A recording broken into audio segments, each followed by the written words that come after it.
하나님의 말씀 마가복음 9장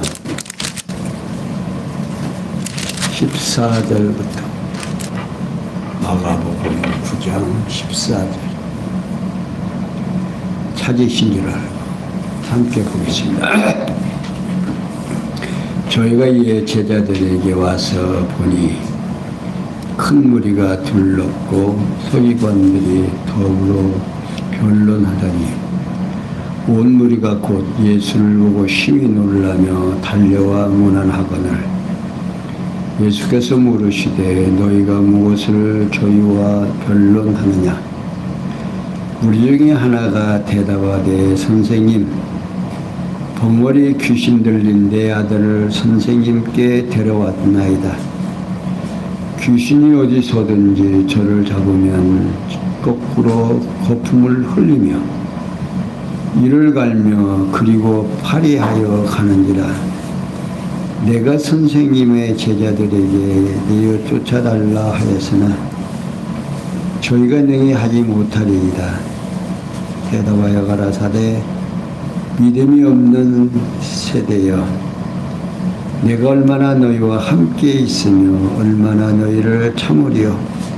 그를 내게로 데려오라 하시매 예 데리고 오니 귀신이 예수를 보고 곧 그 아이로 심히 경련을 일으키게 하는지라.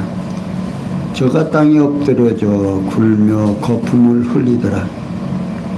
예수께서 그 아비에게 물으시되 언제부터 이렇게 되었느냐 하시니 가라되 어릴 때부터이다. 귀신이 저를 죽이려고 불과 물에 자주 던졌나이다. 그러나 무엇을 하실 수 있거든 우리를 불쌍히 여기사 도와주소옵소서. 예수께서 이르시되 할 수 있거든이 무슨 말이냐? 믿는 자에게는 능치 못할 일이 없느니라 하시니 곧 그 아이의 아비가 소리를 질러 가로되 내가 믿나이다. 나의 믿음 없는 것을 도와주소서 하더라. 예수께서 무리에 달리 모이는 것을 보시고 그 더러운 귀신을 꾸짖어 가라사대 벙어리 되고 귀먹은 귀신아, 내가 내게 명하노니 그 아이에게서 나오고 다시 들어가지 말라 하시네. 귀신이 소리지르며 아이로 심히 경련을 일으키게 하고 나가니 그 아이가 죽은 것 같이 되어 많은 사람이 말하기를 죽었다 하나 예수께서 그 손을 잡아 일으키시니 이에 일어섭니다. 집에 들어가시매 제자들이 조용히 묻자오되 우리는 어째 여등이 그 귀신을 쫓아내지 못하였나이까? 이르시되 기도 외에는 다른 것으로는 이런 유가 나아갈 수 없느니라 하시니라. 아멘. 29절까지 공독해 드렸습니다. 오늘은 표적과 말씀으로 가르쳐 주신 모습을 이제 지금 14절에서부터 37절까지 우리가 보겠습니다. 그러니까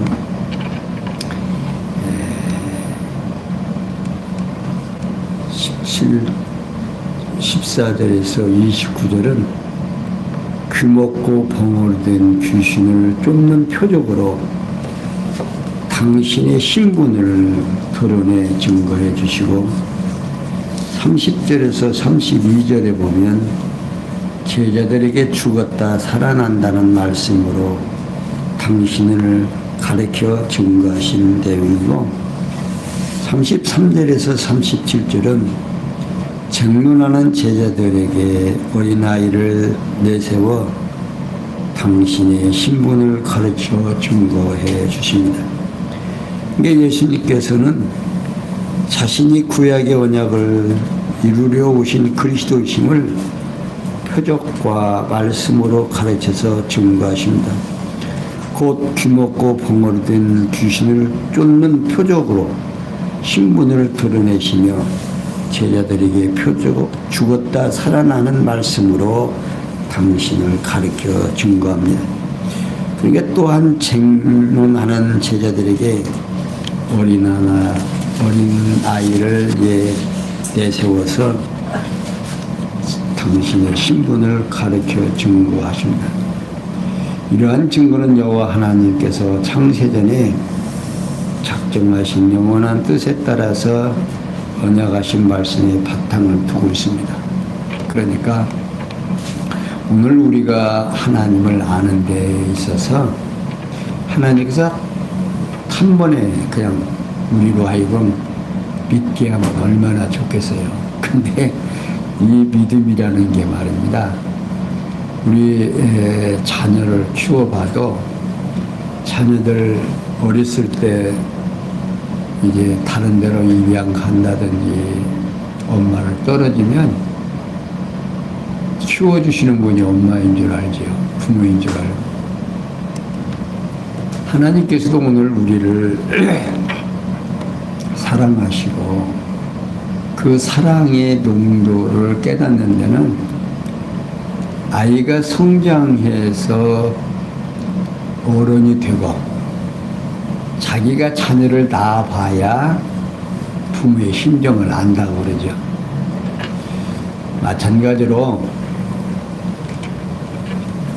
갑이라는 사람과 을이라는 사람이 상당히 다르죠. 근데 표면적인 어떤 성격이나 이런 좀 다르지만 본질적 인간의 형태는 다 같습니다.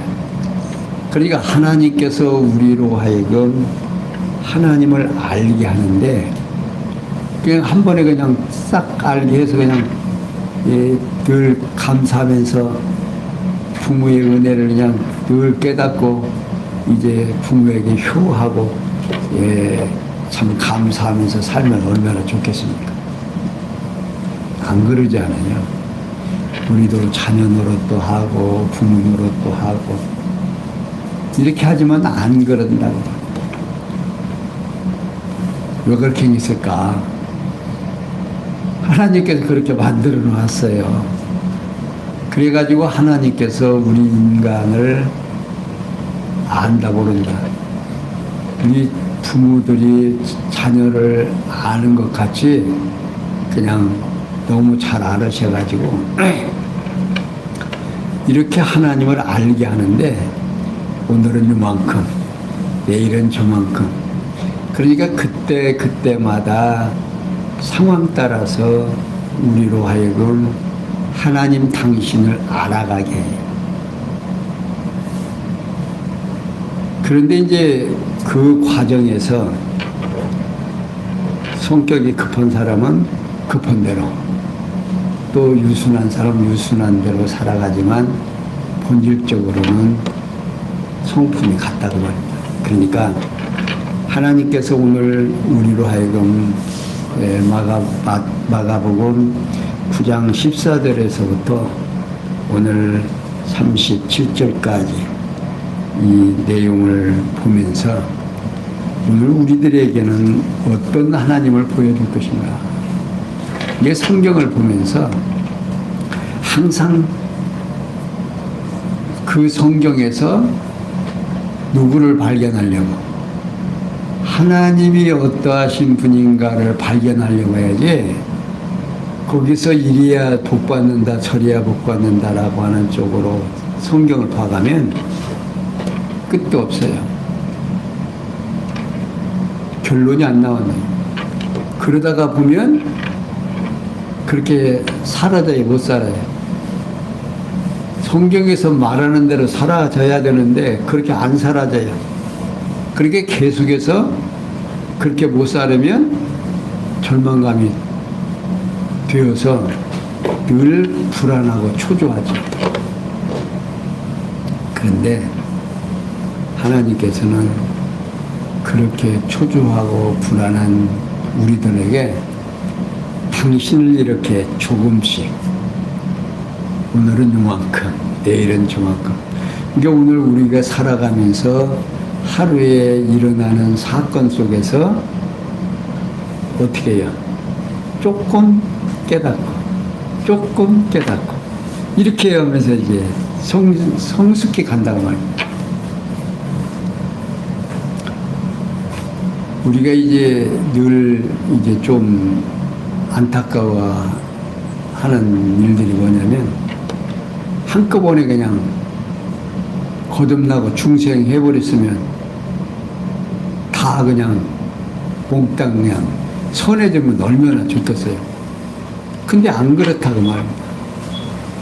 그래서 저도 이제 성경을 공부하면서 거듭나고 중생을 했으니까 이제는 회개하고 뉘우쳤으니까 죄를 안 지켰지. 그러는데 아니더라고요. 이게 자꾸 나 좋은 대로 했었고 그러니까 이 신앙생활 하면서 이게 고뇌를 해야 되는 거예요. 그리고 또 가르치는 교사가 계속 어떤 때는 뭐 은혜로 구원 얻는다고 해놓고서는 또 이래야 된다 저래야 된다 자꾸 했었고 그러니까 이게 헷갈려가지고 그러니까 어떤 때는 천국 갈 것 같고 어떤 때는 지옥 갈 것 같고 이래가지고서는 늘 마음에 불안한 거예요. 그래가지고 참 여러 가지 어려움을 겪다가 참 하나님의 이 말씀 운동이라고 하는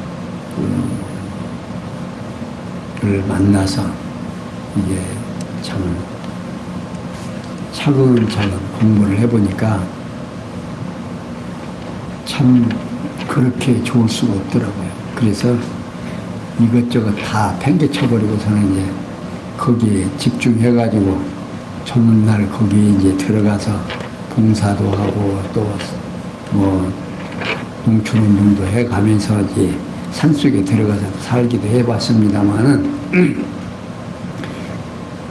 하나님께서 우리에게 베풀어 주시는 이 은혜가 얼마나 큰지 그 뒤 이제 하나님을 만나고 나서 성경을 하나님을 만나는 것이 그렇게 하고 성경을 보니까 성경이 다르게 보이는 이게 성경이 그 66권이라고 하는 이 내용이 당신이 누구인가, 당신이 어떤 성격을 가지고 어떤 게 역사하신가를 우리에게 보여주는 거더라고. 그러다 보니까 그냥 성경이 그렇게 쉽게 보이는 거예요. 그리고 감사하고. 그러니까 오늘 우리도 이 성경을 보면서 여러분들이 집에서 읽을 때, 이 대목에서는 어떤 하나님을 우리에게 보여주시려는가. 이렇게 생각하고 여러분 성경 보세요. 그러면 성경이 잘 보여요. 그러고 나면 하나님이 기뻐하시는 일이 무엇인가를 알아요. 주님의 뜻이 무엇인지를 알고 그렇게 되면 아버지가 좋아하는 일 하게 된다 그 말입니다. 그러니까 그 뒤로는 내가 하려고 해서 되는 게 아니라 그냥 속에서 그냥 자연스럽게 싫어하는 일은 안 하게 되고 좋아하는 일은 하게 되고 또 하나님이 싫어하는 일을 했다가도 어떻게 내가 지금 엉뚱한 짓 했구나 하고 다시 돌이켜서 하나님은 앞으로 가고 자 이렇게 되어진다는 사실을 알고 자 그러면 오늘 지금 14절에서 20절에 보면 예수님께서 제자들이 쫓아내지 못한 귀신 들린 자를 데려오게 하심으로 신분을 드러내 증거하는데 베드로와 야고보와 요한이 남아있는 다른 제자들에게 와서 보니 큰 무리가 들렀고 서기관들이 더불어 변론하고 있더라. 새 제자가 높은 산에서 올라가 모습이 변한 그리스도의 모습을 보고 내려오는 사이에 남아있던 제자들이 큰 무리가 둘러선 상태에서 서기관과 변론을 하고 있었던 겁니다. 이에 모든 모여있는 온 무리가 예수님을 보고 심히 놀라며 달려와 문안을 드립니다. 정말 얼마나 반갑겠습니까? 그렇게 인사를 하고 예수님께서 너희가 무엇을 저희와 변론하느냐 라고 물으십니다. 이에 무리 중에 하나가 선생님, 벙어리 귀신 들린 내 아들을 선생님께 데려왔으나 귀신이 어디서든지 저를 잡으면 거꾸로 저 거품을 흘리며 이를 갈며 그리고 파리하여 가는지라 내가 선생님의 제자들에게 내어 쫓아달라고 하였으나 저희가 능히 하지 못하더이다 라고 이제 아립니다. 여기에 선생님은요, 랍베이라와는 다른 교사 또는 일반적인 박사, 선생님 등을 말합니다. 이게 무리 중에 하나가 벙어리 귀신 들린 자기 아들을 예수께 데리고 왔는데 계시지 않아서 제자들에게 귀신을 좀 쫓아내 달라고 이제 부탁을 합니다. 그러니까 이제 부탁을 하는데 쫓아내지를 못하는 거예요. 그러니까 제자들에게 함께 있어 보여주고 가르쳐 주었으나 아직도 제자들이 이제 그 일을 못하게 된 거예요. 그러니까 또 이제 예수님이 하시는 말씀이 내가 얼마나 너희와 함께 있으며 얼마나 너희를 참으리요 그를 데려오라. 근데 예수님이 그리스도라는 사실이 믿음이 없어서 귀신을 쫓아내지 못한 거다. 그러니까 하나님 예수님이 탄식을 해요. 야, 너희들 내가 언제 너희들하고 함께 계속 있어야 되느냐. 내가 그리스도라는 사실을 확실히 믿고 예수님께서 명령하셨으니까 우리에게 명령했으니까 내가 명령하면 누가 쫓아낸다. 자기들이 쫓아내는 것이 아니라 예수 그리스도가 쫓아내게 된다 그 말이에요. 근데 그 믿음이 없으니까 그 믿음이 약하니까 귀신이 안 나가는 거죠. 그러니까 예수님께서 그렇게 말씀을 하신 것입니다. 그러니까 예수님을 보고 그 아이를 심히 경련을 일으키게 하므로 그가 땅에 엎드려서 뒹굴며 거품을 흘리게 됩니다. 그러니까 귀신은 예수님의 하나님의 아들 그리스도이심을 알아보고 발작을 일으키는 겁니다. 그러니까 예수님께서 제자들이 쫓아내지 못한 귀신 들린 자를 데려오게 하심으로 당신의 신분을 드러내요. 그러면서 21절에서 29절에 보면 예수님께서 데리고 온 귀먹고 벙어리 된 귀신을 쫓는 표적으로 당신을 드러내는데 예수님께서 그 아비에게 물어봅니다. 이거 언제부터 이렇게 생겼냐? 그러니까 어릴 때부터 귀신이 들렸다 그 말입니다. 그러니까 이 아버지가 하는 말이 무엇을 하실 수 있거든 우리를 불쌍히 여기사 도와주소라고 간청을 합니다. 이런 무엇이라도 능력이 있으시면 저희를 불쌍히 여겨 도와달라는 간청을 하지요. 그러자 예수님께서 하시는 말씀이 할 수 있거든이 무슨 말이냐. 믿는 자에게는 능치 못할 일이 없느니라고 말씀은 여기 믿는 자에게는요. 믿고 있는 그에게는 이라고 번역이 됩니다. 그러니까 곧 믿고 있는 자를 말하지 아니하고 그 대상을 말합니다.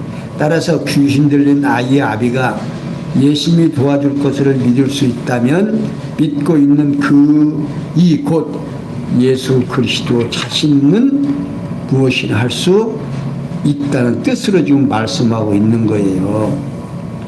그러니까 그 아비가 소리를 질러 가지고 뭐라고 얘기하냐면 내가 믿나이다 나의 믿음 없는 것을 도와주소라고 간청을 합니다. 자, 그러자 예수님께서 우리들이 달려 모이는 것을 보시고 더러운 귀신을 꾸짖어 벙어리 되고 귀먹은 귀신아 내가 내게 명하노니 그 아이에게서 나오고 다시 들어가지 말라고 명령합니다. 그리스도의 권능에 의해 귀신에게 명한 거죠. 그러자 귀신이 소리 지르며 아이로 심히 경련을 일으키게 하고 나가므로 그 아이가 죽은 것 같이 되어 많은 사람이 보고서는 아이가 죽었다. 이제 발작을 하고 이제 정상으로 돌아오니까 평온한 상태가 된 거죠. 그러니까 사람들이 볼 때는 죽은 것 같이 보인다는 거예요. 이게 죽었다고 하니까 예수님께서 손을 일으켜 가지고 이제 일으키게 하죠. 자, 그런데 제자들이 이제 그걸 보고 예수님한테 물어보는 거예요. 예수님, 선생님, 우리는 왜 그걸 못 쫓아냈습니까? 그러니까 예수님이 하시는 말씀이 기도 외에는 다른 것이 이런 유가 나갈 수 없느니라고 답변을 해주십니다. 여기서 기도는요, 하나님의 정하신 뜻을 구하는 말씀입니다. 따라서 귀신이 쫓겨나는 기적적인 표적은 하나님의 정하신 뜻에 따라 나타나게 되었으므로 하나님께서 정하신 뜻대로 구하는 기도, 그 위에는 이런 유가 나타날 수가 없어요. 이게 무슨 말이냐면 하나님의 그 제자들이 예수님이 하시는 걸 보고 예수님이 하나님의 아들이라는 걸 믿고 우리의 죄를 감당하실 그리스도로 믿음이 확신이 되면, 자, 귀신 들린 자가 왔어. 그러면 이 제자들은 어떤 기도를 해야 되겠어요? 하나님의 뜻을 이루어 주시옵소서라고 기도를 했어야 됩니다. 근데 자기들이 그냥 자기들의 능력으로 이제 몇 번 하다 보니까 귀신도 나가고 병도 나서지고 그러니까 점점 제자들의 심령 속에 뭔 생각이 들어. 야, 이거 내가 능력이 있는 거지. 그게 예수님이 하시는 기도 외에는, 이게 하나님의 뜻 외에는 이런 유가 나타날 수가 없답니다. 그러니까 지금 제자들에게 다시 한번 누구를 믿어라? 그리스도 당신을 믿으라는 것을 지금 다시 한번 여기서 보여줍니다. 자, 그리고 30절에서 32절에 보면 제자들에게 죽었다 살아난다는 말씀으로 신분을 가르쳐 줍니다. 30절, 그곳을 떠나 갈릴리 가운데로 지날새 예수님께서 아무에게도 알리고자 아니하시니 이는 제자들을 가르치며 또 인자가 사람들의 손에 넘기워 죽임을 당하고 죽은 지 3일 만에 살아나리라는 것을 말씀하시는 연고라다. 그러니 제자들은 이 말씀을 깨닫지 못하고 묻기도 무서워하더라.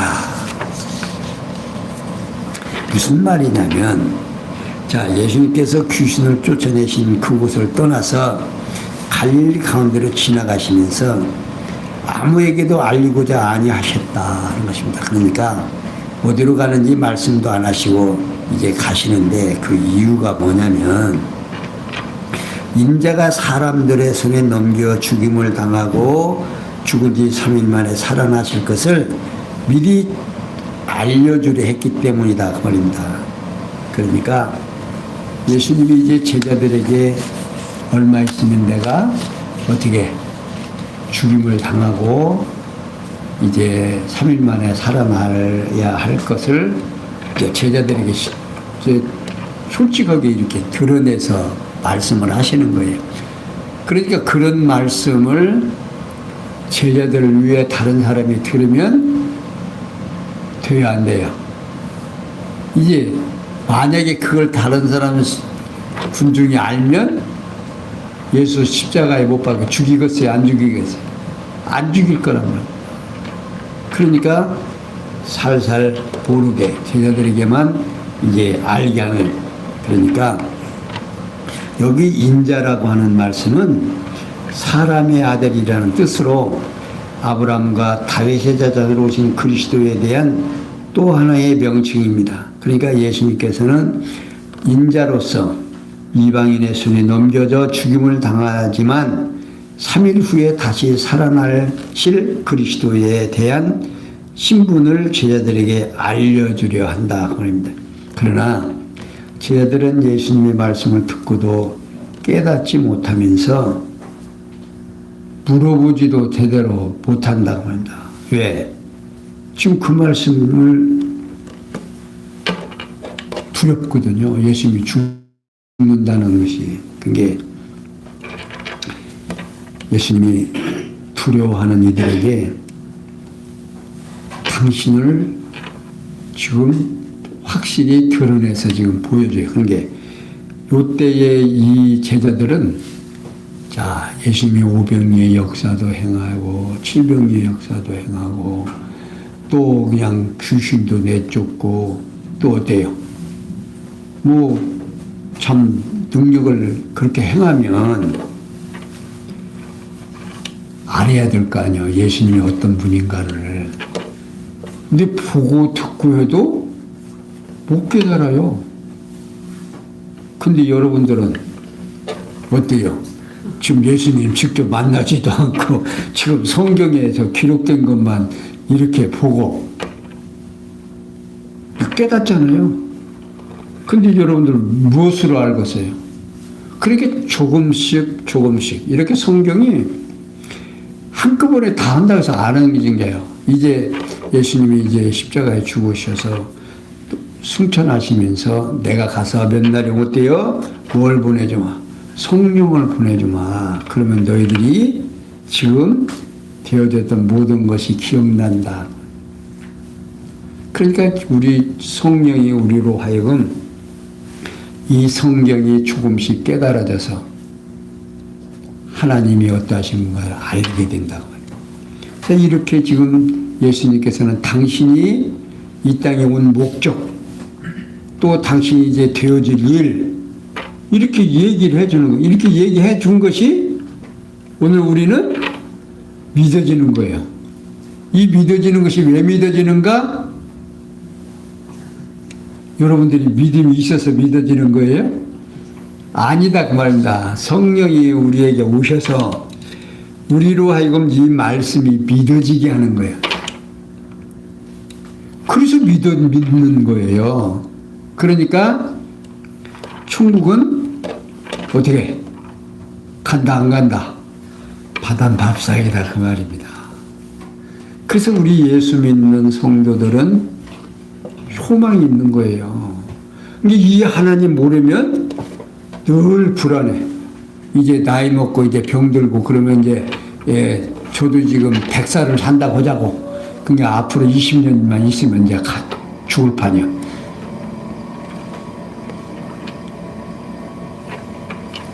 불안하겠어요? 안 불안하겠어요? 이 왕성하면요 불안할 것 같아요. 20년 그것밖에 못 살아.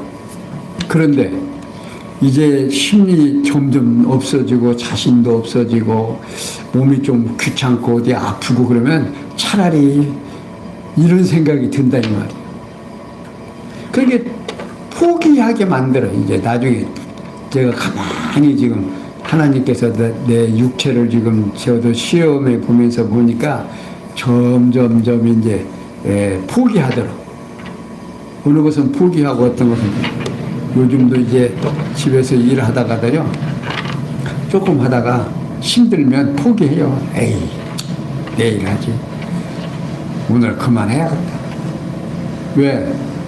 조금 더 하면 내일은 진짜 못하니까. 이게 하나님께서 지혜를 주시는 거예요. 자, 33절에서 37절에 쟁론하는 제자들에게 어린아이 하나를 내세워 신분을 가리킵니다. 자, 33절. 가버나움에 이르러 집에 계실 때 제자들에게 물으시되 너희가 도중에서 서로 토론한 것이 무엇이냐 하시되 저희가 잠잠하니 이는 노중에서 서로 누가 크냐 하고 쟁론하였습니다.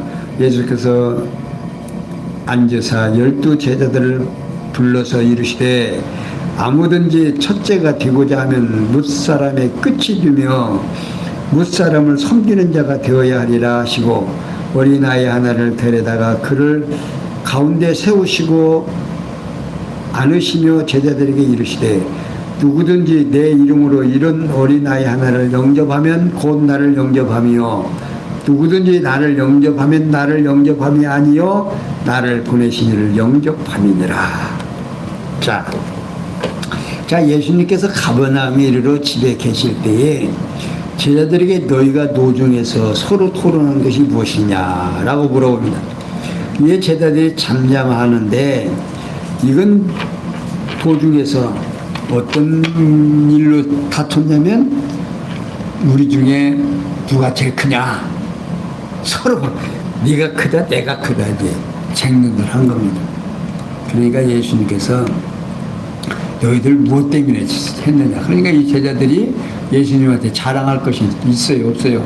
그 누가 크냐고 쟁론을 했으니까 이제 말도 못하고 있으니까 예수님께서 그걸 다 아시고 어린아이를 딱 데려다 그 앞에 세우고 하시는 말씀이 크고자 하고 으뜸되고자 하는 사람은 맨 끝이 되어야 된다 하면서 어린아이 하나를 데려다가 그 가운데 세우시며 그를 안아주시면서 제자들에게 하시는 말씀이 누구든지 내 이름으로 이런 어린아이 하나를 영접하면 곧 나를 영접하며 누구든지 나를 영접하면 나를 영접함이 아니요 나를 보내신 이를 영접함이라고 가르쳐준다. 여기서 어린아이는요 작고 힘없는 연약한 자로서 낮고 천한 몸으로서 세상에 오셔서 버림받아 죽임을 당하실 예수님 자신을 비유로 지금 말씀하시는 겁니다. 따라서 그리스도의 이름으로 어린아이같이 낮아지신 예수님을 영접하는 것이 그리스도를 영접하는 것일 뿐만 아니라 그러니까 어린아이를 누구의 이름으로? 예수의 이름으로 영접하면 그를 잘 섬기면 누구를 지금 영접하는 것이고 예수님을 영접하는 것이고 예수님 당신을 영접하면 예수님을 영접하는 것이 아니라 예수님을 보내신 하나님을 영접하는 것이 된다고 말합니다.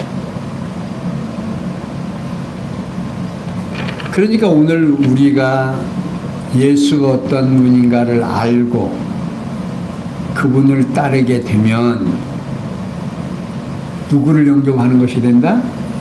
하나님을 영접하는 것이 된다고 합니다. 이게 하나님을 인정하는 일이 되는 거죠. 그러니까 믿음이라는 것이 한꺼번에 생기는 것이 아니라 이렇게 조금씩 점점 가면 어렸을 때는 아이들에게 너 저 다리 밑에서 주워왔어 이놈아. 그러면 진짜로 다리 밑에서 주워온 줄 알고 찍찍 울어요. 근데 이제 나이가 먹고 어른이 되면 여기 할머니가 너 다리 밑에서 주워왔다 그렇게 물어보면 다리 밑에서 주워왔어요 안 주워왔어요? 다리 밑에서 주워왔거든. 그러니까 그들은 안 믿어요. 그냥 다른 사람에서 주워온 줄 아니고 나는 엄마 아들이다 라고 하고 딸이다 하는 걸 아는 거죠. 믿음이 그런 시원찮은 말로서는 이제 안 믿어진다고. 오늘 우리도 마찬가지예요. 이제 신앙이 조금씩 성숙해가고 이렇게 하나님이 하시는 일을 조금씩 알아져 가면 이제는 이제 하나님이 하시는 걸 보여요. 자, 사람들이 이 지구가 빅뱅으로 이제 만들어졌다고 하지만 여러분들 이 지구의 무게를 한번 생각해 봐요. 이 엄청난 것이 지금 공중에 둥둥 떠다닌다는 사실을 한번 우리가 상상해 보자고요. 하나님께서 창조하시고 이런 문제들이 인간의 지혜와 총명으로는 도저히 알 수가 없는데 이런 일들이 하나님의 능력으로 되어진다는 사실을 의심 없이 믿어진다는 말이에요. 이렇게 믿어질 때 이제 하나님 나라에 갈 때도 걱정이 있다 없다 없게 되는 거예요. 그냥 하루아침에 그냥 그 믿음이 그냥 생기는 게 아니다. 조용히 이제 눈 감아도 우리가 이제 서로 얼굴은 못 봐도 어디 가면 하나님의 나라에 가면 만난다는 사실. 우리 인간이 하나님께서 60년, 100년 이 땅에서 인간의 수명이 몇 년까지 만들어놨어요? 오래 살면 저 성경에서 몇 년까지 산다? 120년까지 산다. 120살까지는 이 약속이 돼 있어요. 그런데 기름은 그만큼 살고 그 위에는 아니란 말이에요. 왜 그렇게 이 땅에서 훈련을 시키는가? 누구 깨닫게 하려고? 하나님 깨닫게. 그래서 하나님을 알고 하나님의 능력과 하나님의 속성과 하나님의 자비하심과 은혜를 깨닫고 나면 오늘 우리 살아가면서도요, 약간의 어려움도 있을 때 감사와 찬양으로 화답할 수 있게 되는 겁니다. 그 하나님 모르면요, 그런 능력이, 그런 행동이 나오질 않는다니까. 그러니까 하나님께서 이 두꺼운 성경을 몇 년 동안 긴 역사 속에서 약속하시고 약속을 하나하나 이루어 주면서 구약 성경을 계속 보면 뭐라고 나오냐면 주된 너희 나는 누구다? 여호와다. 한 번 약속하면 그 약속을 지킨다 안 지킨다? 지킨다. 그러니까 하나님께서 우리로 하여금 하나님을 믿게 하고 깨닫게 하신 그 하나님은 예수가 그리스도라는 사실을 믿어지는 성도들에게는 영원히 변하긴다 안 변한다. 안 변하고 계속해서 사랑해 준다는 사실을 우리로 하여금 알게 하신다. 이게 우리 성도들에게 있어서 가장 큰 축복이에요. 이 축복을 받고도 못 깨달으면 감사가 나온다 안 나온다? 감사 안 나와요. 근데 이걸 깨닫고 나면 그때부터는 이제 감사가 나오는 거예요. 내 하루의 피곤함이 감사가 되고 내 일어나는 모든 일들이 해석이 되고 여러분들 일어나는 모든 사건들이 해석이 안 되니까 고민하고 막 이 가슴치고 힘들지. 해석이 되면 감사가 나고. 사랑하는 성도 여러분, 오늘 또 감사할 수 있는 아름다운 시간들 되시길 바라면서 오늘은 여기까지만 설명이 되겠습니다. 기도합니다. 영광의 하나님, 우리에게 주어지는 이 아름다운 일들, 또 힘들고 어려운 일들이 합력해서 하나님께서 우리에게 주어지는 아름다운 삶을 살아가도록 역사하신다는 사실을 깨닫고 오늘도 힘들고 어려운 시간들을 감사하는 마음으로 승화시킬 수 있는 아름다운 시간이 되도록 은혜 베풀어 주시옵소서. 모든 것이 합력해서 선을 이룰 줄 믿사옵고 예수님의 이름으로 기도하옵나이다.